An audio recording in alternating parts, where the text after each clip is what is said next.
Então, vamos lá. Eu tô gravando aqui no meu quarto, tá? Sem roteiro, vou ser o mais autêntico e espontâneo possível, mas eu quero deixar aqui registrada toda a minha história. Eu quero deixar registrado aqui também para vocês uma fonte de inspiração e quero também trazer para vocês uma mensagem, tá? Uma mensagem de que você pode, tá? Tudo aquilo que você mentalizar, tudo aquilo que você colocar como objetivo na sua vida, você pode, tá bom? Iago, e por que você está criando coragem, né, de colocar a cara? Por que você está criando coragem de começar a expor a sua vida? Por que você está começando a criar coragem de fato, se posicionar diante de todo mundo? Porque, pessoal, eu tenho uma certa visão. Pessoas se conectam com pessoas. E você, que está do outro lado da tela, nós somos os nossos próprios nichos. As pessoas no marketing digital, elas costumam dizer que existe o nicho de ganhar dinheiro, existe o nicho de não sei o que, existe não sei o que lá, né, de emagrecimento, enfim. E esses são nichos grandes, gerais e etc. E depois de um tempo, as pessoas começaram a estudar sobre arquétipos, sobre não sei o que lá, para poder tentar se conectar com a audiência. Eu, Iago, não acredito muito nisso, tá? Eu acredito em autenticidade e de que você é o seu próprio nicho. Então, quando você bota a cara, como diz o nosso amigo conhecido, não sei se você conhece, mas a maior parte do povo do marketing digital conhece, Marcus Strider, quando você bota a cara que você não bota é a vida que você deixa de viver. E quando você bota a cara, as pessoas se conectam com você. Quando você bota a cara, as pessoas se identificam com você e elas gostam de você. Então, a pessoa que você está ouvindo falar, que você está vendo falar através desse vídeo, sou eu, literalmente eu. Eu falo assim, eu converso assim, eu troco ideia assim, a não ser quando eu estou brincando e etc. Mas, quando eu quero conversar a sério sobre qualquer assunto, eu falo desse jeito, tá? Aqui não tem nenhum personagem. E, resumindo, a minha história, eu não nasci dentro de um lar funcional, tá? Longe de ser funcional. Infelizmente, eu nasci dentro de um lar onde as coisas foram muito, muito, muito complicadas. E muitas pessoas, eu já ouvi isso, tá? Algumas vezes, elas acreditam que a minha família, ela é uma família bem estruturada. As pessoas acham que meus pais são pessoas boas, né? Mas foram pais bons, né? Vamos dizer assim. Foram pais bons, me deram amor, me deram carinho, direcionamento na vida e etc. Mas isso não é uma verdade, tá? Infelizmente, eu nasci num lar muito conturbado, muito complicado, onde quando eu nasci, na verdade antes de eu nascer, meu pai não me aceitava. Então meu pai não achava que eu era filho dele, falava que eu não era filho, e inclusive pediu teste de DNA para poder comprovar que eu de fato era filho dele. Então, a partir daí já começam os primeiros passos de rejeição da minha vida. E é algo que constantemente eu vivo tratando, porque é algo que eu sofri desde a infância, tanto antes de eu nascer. Então, antes de eu nascer, eu já ouvia que eu não era filho, que eu não era rejeitado, que eu não era aceito, que eu não era filho do meu pai. E isso criou uma imagem muito conturbada na minha cabeça, tá? E beleza, então assim que eu nasci, foi feito DNA e tal, etc. E foi se comprovado que eu era de fato filho dele. A minha mãe e meu pai, principalmente durante a maior parte da minha infância, ali do começo, eles tinham um relacionamento muito conturbado, onde meu pai, ele não aceitava minha mãe e viviam em pé de guerra, brigas e etc. Era aquele famoso, hoje como a gente conhece, o relacionamento hiper mega tóxico. Hoje eu olho assim para o relacionamento deles, né, recordando algumas coisas, eu falo, cara, como é que pode? Assim, como é que pode existir um relacionamento desse jeito? Hoje eu olho e eu falo, cara, eu jamais faria tais coisas na frente de uma criança, no caso até então eu e meus irmãos, né? Eu jamais tomaria tais atitudes na frente de uma criança, eu jamais falaria de certa forma como eles falavam na frente de alguma criança. Então eu olhei para isso e foi isso que eu tive como referencial de família durante toda a minha infância. Então, o que acontecia? Durante a maior parte do tempo, para você entender, meu pai, ele era... Enfim, eu não sei se eu dizer exatamente isso, mas ele era envolvido com coisas erradas, com coisas do mundo, né, do crime, etc e tal, e até onde eu sei. E como que funcionava o relacionamento? Meu pai, a maior parte do tempo, ele ficava longe de casa. A maior parte do tempo ele ficava distante de casa, 1, 2, 3 semanas, meses, enfim, e depois ele retornava, tá? E ele ficava nessas loucuraiadas, noitada, drogas, bebidas e etc, e enfim, e voltava. E nesses períodos onde meu pai estava longe, eram os períodos, entre aspas, de paz. Não tanta paz, mas eram os períodos de paz porque não existiam as brigas bem complicadas que existiam dentro de casa, tá? Onde eu via minha mãe apanhando, onde eu via minha mãe batendo também, onde eu via, meu pai socava vidro, que cortava a mão, ele sempre também teve uma fissura muito por demônio, enfim, tanto é que ele tem o corpo todo cravado, tatuado de demônios, né, de tatuagem, né, no caso. Então, assim, foi um lar bem conturbado. Meu pai também vindo também de uma criação melhor do que a minha, mas onde ele não, na cabeça dele não sentia, né, o amor dos pais dele, mas enfim, não vem ao caso, é algo dele. Então, eu cresci dessa forma. Quando meu pai estava longe, era paz em casa. Não tanta paz porque minha mãe descontava na gente, porque, enfim, ela tinha os motivos dela e a forma que ela encontrava de fato conseguir colocar isso pra fora, né, era nas atitudes, da forma como ela se portava, então brigava muito com a gente cresceu em cima de pancada, apanhando o tempo inteiro e etc. Então o que acontece, tá? Eu cresci dentro desse lar conturbado, onde os meus pais, eles viviam dessa forma, esse relacionamento totalmente tóxico. Chegou um tempo onde meu pai, de fato, falou, não, eles meio que era tipo ficante, não sei te dizer, mas chegou um tempo que ele falou, não, vamos se juntar então. E aí foi que começou o inferno maior na nossa vida. Então as brigas intensificaram, tá? Tipo assim, nunca tive referencial dos meus pais. Meu pai tanto para trabalho, minha mãe, dormiam até tarde, levavam a vida de qualquer jeito, nenhum tipo de alimentação correta, drogas e etc, bebidas, enfim. Então eram brigas muito feias, bem feias mesmo, tá? Eu não quero entrar muito nisso, mas eram brigas muito feias, aonde eu achava que, cara, alguém ia morrer. Era impossível, na minha cabeça, toda briga. E aí eu cresci com esse estado de alerta, porque parecia que todo tempo as brigas iriam começar as discussões, enfim. Então eu cresci num lar totalmente disfuncional, tá? A gente tinha dinheiro quando meu pai voltava das coisas erradas dele e trazia o dinheiro pra gente. Mas a maior parte do tempo era esse, tem muito dinheiro, gastava tudo. E era, com os restaurantes mais caros, enfim, essas coisas assim. Mas era aquela ilusão. Então, muito dinheiro, pouco dinheiro. Meu pai estava em casa, muito dinheiro, saía de casa, pouco dinheiro. Então ficava nessa loucura. E eu nunca tive também um exemplo de administração dentro de casa. E aí o que aconteceu? Eu tinha tudo para poder recorrer ao caminho errado. Eu tinha tudo para poder fazer tudo aquilo que eu olhava para os meus pais. Só que eu lembro que, eu não sei o porquê, eu não sei se foi Deus, eu não sei qual foi a questão, eu tinha algo muito internalizado dentro de mim. Eu olhava para eles e ao invés de eu replicar aquilo que eu aprendi do 0 ao 7, do 7 aos 12, como Freud diz, né? Ao invés de eu adquirir isso para mim e colocar como um comportamento, Freud não diz que eu de fato vou colocar como comportamento, mas sim que eu absorvo, né, a formação da primeira infância e da segunda infância ali. Ao invés de eu replicar esse comportamento, eu olhava para os meus pais e eu dizia, cara, quando eu crescer, eu não vou ser igual. Quando eu crescer, eu não vou ser igual. Tipo, literalmente não vou ser igual. Não vou ser igual. Então, quando eu crescer, não serei igual, não agirei da mesma forma. Então, eu olhava isso para eles e, cara, é difícil para uma criança. Mas eu lembro, inclusive, de uma vez que eu vi meu pai empurrando minha mãe em cima de uma tábua de passar roupa, tá ligado? Na casa da minha avó, e ele pegou a botina e ele tava dando na cara dela. Eu falo isso rindo, galera, mas tipo, rindo pra... Mentira, não é pra não chorar, eu já tô bem curado hoje disso. Mas na época, cara, eu caí chorando, assim, me arrastando na parede, olhando aquela cena. E naquela hora, eu devia ter o quê, cara? 7 anos, por aí, 8 anos.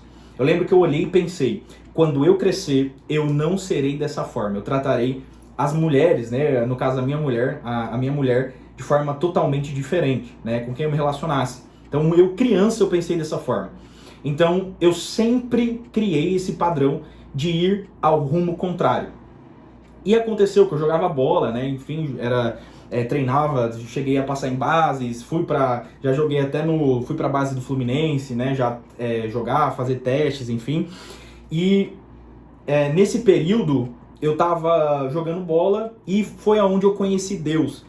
Conheci Deus, não sei se é a palavra certa de dizer, mas eu tive minhas primeiras experiências com Deus, tá? E nessas primeiras experiências que eu tive, eu acabei que me encantei muito, entrei pro mundo da igreja, né? Comecei a orar por dons e etc. E na época, isso foi algo que de fato fez eu criar um propósito de vida. Eu não era amado dentro de casa, eu nunca tive os meus pais presentes. O único lugar que eu via os meus pais era dentro de casa. E isso quando eu via, porque muito tempo da minha vida eu ficava na casa de tios, de amigos, sempre tentava ficar fugindo da minha casa. Fugia da casa da minha mãe, fugia da casa do meu pai, mesmo depois separados, né? Fugia da casa deles, porque era um local de briga, de conflito, de guerra, aonde eu não era aceito, a minha opinião não era validada, aonde eu não sentia amor e aonde eu não tinha afeto. Então eu só tinha afeto se eu fizesse alguma coisa, a gente era muito colocado para trabalhar, enfim, etc. Mas amor mesmo não existia. E quando a gente não agia conforme deveria agir, a gente apanhava. E apanhava muito, tá? Apanhava muito. Não era apanhar de qualquer jeito, a gente apanhava de verdade, tá? Mas enfim, foi algo que foi passando, eu entrei para a igreja e ali eu encontrei uma identidade muito forte. E aí foi quando eu falei, cara, isso aqui é minha vida, isso aqui é meu propósito, é aqui que eu vou seguir, é aqui que eu vou viver, é aqui que eu vou crescer, é aqui que eu sou amado pelas pessoas. Pela primeira vez na vida eu me senti amado.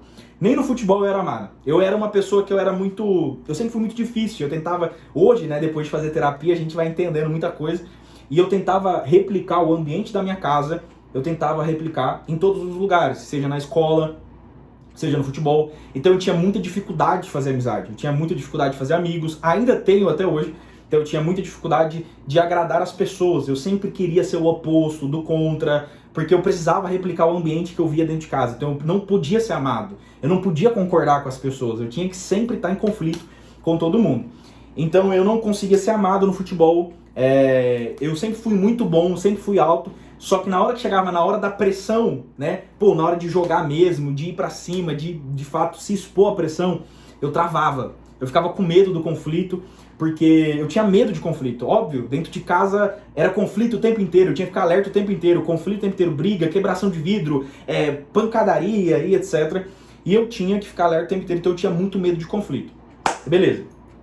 E aí, cara, o que aconteceu? Tô falando rápido demais, eu sei que esse vídeo não vai ficar tão bom, tá? Mas é isso, feito é melhor do que perfeito. Então, o que aconteceu?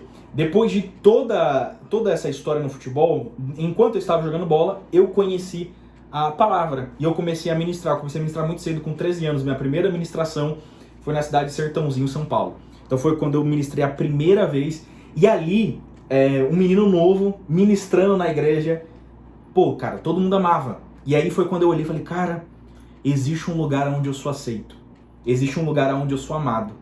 E aí, eu era horrível, tá? Eu era muito ruim pra ministrar. Só que você sabe como é que é, né? Imagina uma criança de 13 anos ministrando pra muita gente, ou pra igreja. Na verdade, a primeira igreja foi pequena, não era muita gente. Mas, relativamente pra minha idade, eu ministrava bem, né? E as pessoas me amando, aprovando e incentivando. E aí, cara, o comportamento que é recompensado, de acordo com a psicologia, a neurociência, tende a ser replicado.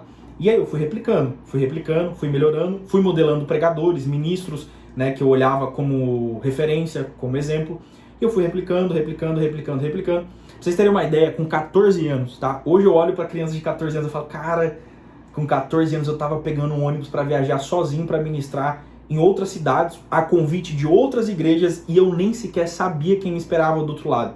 E aí hoje eu olho pra uma criança de 14 anos, cara, ninguém faz isso, sabe? E na época eu fazia. 14 anos eu pegava o ônibus e ia para outra cidade para poder ministrar a convite de outras igrejas, em congresso, enfim. Com 15, com 16 eu já tava pegando um avião, galera. Tava pegando avião no Brasil para poder ministrar. Então isso foi algo que me deu uma identidade. Era um lugar onde era aceito, era uma comunidade onde eu era aceito, e isso foi fazendo eu querer crescer cada vez mais dentro disso. Eu fui crescendo, e me destacando bastante. Então, eu comecei a ministrar em vários congressos, várias igrejas, viajando no Brasil, e fui fazendo networking, amizades e tal. E, ok, cara, cheguei num ponto onde eu comecei a enxergar muitas coisas dentro da igreja, eu comecei a enxergar muitas coisas onde eu achava que era verdade, e na verdade eu comecei a ver que era mentira. E chegou a um ponto onde eu também estava envolto nessa mentira. Onde eu estava praticando muitas coisas que o meu caráter, a minha pessoa, ela não aprovava. Onde eu olhava para aquilo e falava, cara, esse não sou eu. Esse não é o Iago. Isso não é o que você quer de fato fazer. Você não faz parte do sistema. Você é você, cara. E aí eu olhei pra mim e falei, cara, não é isso que eu quero. E foi aonde, né, eu pulei pro empreendedorismo. E nisso comecei no marketing digital. Comecei fazendo venda de afiliado. Comecei a fazer, trabalhar com Hotmart. Quem nunca fez aquela famosa piramidezinha do marketing digital? Você ganha dinheiro ensinando os outros a como fazer dinheiro, vendendo como fazer dinheiro. Quem nunca fez isso, né? Então eu comecei dessa forma. Vendia e tal. E eu lembro até hoje de dar um alô para dois caras que eu preciso agradecer muito. Eu gosto muito de dar honra a quem tem honra. Leonardo David, o criador do Afiliado Orgânico. E o meu amigo Thiago Gomes, também o criador do Destino Rico. Então foram esses dois caras que me ajudaram na minha caminhada inicial. Eu já tinha até feito dropshipping, tinha aberto uma loja, mas eu estava num relacionamento onde ele acabou sendo terminado, eu entrei em depressão, deixei tudo e etc. E isso foi muito bom ter acontecido isso, porque esse ponto foi o meu ponto de inflexão, que o nosso querido Flávio Augusto fala bastante, onde eu decidi dar um gap na minha vida e falar, cara, não vou ficar desse jeito, vou virar homem de verdade e vou fazer grana nessa parada e vou crescer. Então, foi um momento onde, de fato, gente, eu olhei e falei, cara, eu preciso dar um foco. Fui para São Paulo sozinho morar e tal, etc. Enfim, eu não vou prolongar muito, porque senão vai ficar muito longo esse vídeo. Já estamos com 16 minutos aí de vídeo. Nesse vídeo, se juntar com a entrada ali, a intro, já está quase 20. Então, o que aconteceu? Comecei a trabalhar, né? Já tinha feito dropshipping, tinha desistido por conta dessa fase depressiva que eu passei. Nessa fase eu abandonei tudo também da pregação, depois voltei, enfim. E aí, galera, eu comecei a vender marketing digital no meio da pandemia em 2020. A vender como fazer dinheiro. Eu ganhava dinheiro, ensinando os outros como fazer dinheiro, vendendo o curso de como fazer dinheiro pelo marketing digital, pela internet. E aí eu lembro que eu não fiz muito dinheiro. Eu fiz R$2.200, R$2.100 e poucos reais, eu acho, não lembro. Só que desses R$2.000 e poucos reais que eu fiz, R$1.000, galera, R$1.000, eu fiz apenas em 1 hora, com um lançamento meteórico que o meu amigo Thiago Gomes, o criador do Destino Rico, nos ensinou. E aí quando eu vi aquele tanto de dinheiro, porque pra mim R$1.000 em 1 hora era muita coisa. Quando eu vi aquele tanto de dinheiro entrando na conta, galera, R$1.000 numa paulada só, eu falei, internet dá dinheiro. Eu falei assim, dá dinheiro. Eu olhei e falei, cara, que tanto de dinheiro. Hoje não dá pra nada, né? Mas naquele dia eu falei, cara, que tanto de dinheiro, cara. R$1.000 em menos de 1 hora ali. E aí foi quando eu falei, beleza. Eu pagava influenciador pra divulgar o link, entrar no WhatsApp, e eu ficava o dia inteiro respondendo no WhatsApp, vendendo. E aí eu olhei e falei, cara, eu quero montar uma empresa. Quero montar uma empresa, vou montar uma empresa, não vou ficar respondendo os outros o dia inteiro. E aí foi quando eu tive a brilhante ideia, acompanhando vários players da internet, de montar uma agência de tráfego pago. Só que eu não tinha dinheiro, né? Eu tinha ganhado aqueles R$2.000, mas não tinha dinheiro. E nesse meio tempo eu morava com a minha tia Rose, inclusive amo você. Morava em Ribeirão Preto, né, na época, e minha família decidiu mudar para Fazenda Rio Grande, que é uma cidade metropolitana ali, colada basicamente com Curitiba.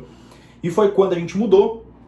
Nesse período que nós mudamos, eu de fato não sabia como, mas eu falei, cara, eu vou fazer. Saí entregando currículo. E aí comecei a trabalhar na Dina Pizza, de Fazenda Rio Grande. Quem é de Curitiba conhece a tal da Dina Pizza. Eu comecei a trabalhar lá. E foi quando eu fiquei 1 ano e alguns meses. Também posso deixar de agradecer o gerente que trabalha lá, o Marcos, um amigão até hoje. Toda vez que eu vou para Curitiba a gente conversa. E aí, galera, comecei a trabalhar dentro disso e fiquei 1 ano ali, 1 ano e 6 meses, não lembro direito, estudando e trabalhando como garçom. E nesse momento, inclusive o Marcos me emprestou o cartão dele, né, o gerente, o Marco, né, ele emprestou o cartão dele para poder eu comprar meu primeiro notebook, que foi um MacBook que deu problema e depois eu tive que comprar mais um. Mas enfim, ele me emprestou o cartão dele, eu comprei e aí eu comecei a trabalhar com tráfego pago. Tive meus primeiros clientes, imobiliária, corretora, enfim, e fui crescendo. Até que chegou o dia que eu decidi sair de garçom, eu já estava fazendo 6.000 e poucos reais com tráfego pago e mais R$1.000 e poucos reais de salário, então totalizando ali R$7.000. Eu estava com 18 ou 19 anos, com uma renda de 7 mil e morrendo de medo de sair de CLT. E é por isso que eu quero dizer para você, o medo, ele é o maior termômetro para que você haja. Quando você tá com medo, óbvio que, tô com medo de parcelar uma moto de 30 mil reais. Essa moto é para quê? É para trabalhar? É para gerar renda? Vai e faz. Não existe. Agora é só para poder se mostrar que os outros, não faça, que é burrada mesmo. Mas todas as vezes que você tá mirando em algo e esse algo é para produzir, para gerar, para crescer e você tá com medo, vai e faz, porque normalmente depois do medo estão suas melhores oportunidades, tá? Então eu decidi sair do emprego e depois de lá passei os 10 mil reais por mês, depois 20 mil, depois 30 mil, depois 40 mil por mês de lucro, tá? De lucro no bolso. E fazem 4 anos que eu tô nessa jornada trabalhando com marketing digital, trabalhando com agência de tráfego pago. E o porquê que eu decidi fazer esse vídeo? Eu decidi fazer esse vídeo porque ele é um dos vídeos iniciais desse canal, um dos vídeos iniciais que muita gente que vai me conhecer, e eu vou falar algo para vocês aqui, muita gente vai me conhecer no Brasil e fora do Brasil. E eu não vou parar até eu ajudar muitos jovens e muitas pessoas. E também, obviamente, me ajudar a crescer e enriquecer cada vez mais. Mas o que eu quero dizer para vocês? Tem jeito. Galera, eu era um garçom, eu tinha tudo para dar errado. Por que eu contei toda a história da minha família? Para você entender que eu não tive apoio familiar. E detalhe, quando eu dizia que eu iria ganhar dinheiro com a internet, quando eu dizia que eu iria ganhar dinheiro com marketing digital, é diferente de falar, cara, eu vou ser médico, cara, eu vou ser advogado, cara, eu vou ser policial, eu vou ser não sei o quê. Onde as pessoas enxergam algo. Na época, antes da pandemia, basicamente quase ninguém ganhava dinheiro com a internet. Muitas poucas pessoas. E aí eu dizia, cara, eu vou ganhar. Eu lembro que eu falava que eu ia ganhar mais de 10 mil reais por mês, irmão. Mais de 10 mil reais por mês. E todo mundo, tô sendo muito sincero, a não ser o meu gerente da Dina, né, o Marco. Mas de resto, todo mundo olhou pra mim e disse, não vai dar certo, desiste, para. E cara, eu olhei e falei, não vou parar. Então, aprenda a se escutar mais, aprenda a confiar mais nos seus sonhos, nos seus projetos. Porque se Deus colocou no seu coração é porque Ele quer realizar. Só basta você botar o pé e ir pra cima. Então, pessoal, eu quero dizer pra vocês, não parem, não desacreditem, acreditem em vocês. Porque, infelizmente, ninguém vai acreditar se você não acreditar. Todo mundo duvidava. E hoje muita gente me manda mensagem e fala, cara, como é que eu faço pra fazer também? Como é que eu faço pra ganhar dinheiro também? E etc. O segredo é, acredite em você, não pare, mesmo em meio ao medo, e vai pra cima, porque eu tenho certeza que vai dar certo. Fechou? Galera, espero que esse vídeo aí é sem edição, sem corte, é real game mesmo. E eu queria trazer essa mensagem pra vocês, contando toda a minha história, toda a trajetória. Eu encurtei muita coisa mesmo, mas eu acho que deu pra dar uma geral aí pra vocês entenderem. Eu tinha literalmente tudo pra dar errado. Ninguém acreditava em mim, minha mãe várias vezes falava que eu era não sei o que, só palavra negativa, meu pai também não acreditava em mim mesmo, mas depois de muito tempo, mesmo em meia pedrada, mesmo em meia todo mundo duvidando, eu olhei para aquela parada e falei, vai dar certo. E hoje, graças a Deus, eu estou muito bem estabilizado em questão de carreira, né, crescendo cada vez mais ao longo do tempo, e eu tenho certeza que é só o começo, fechou? E esse vídeo, o outro ali que está aqui nesse canal, ele foi o vídeo inicial, mas esse vídeo é o vídeo de verdade do início da história desse canal, do Iago como player dentro do marketing digital, e eu vou mostrar para todo mundo, inclusive para mim, que eu vou fazer história e que eu consigo, que eu vou ser um dos maiores dentro do Brasil e fora dele. Fechou? Tamo junto e vamos para cima.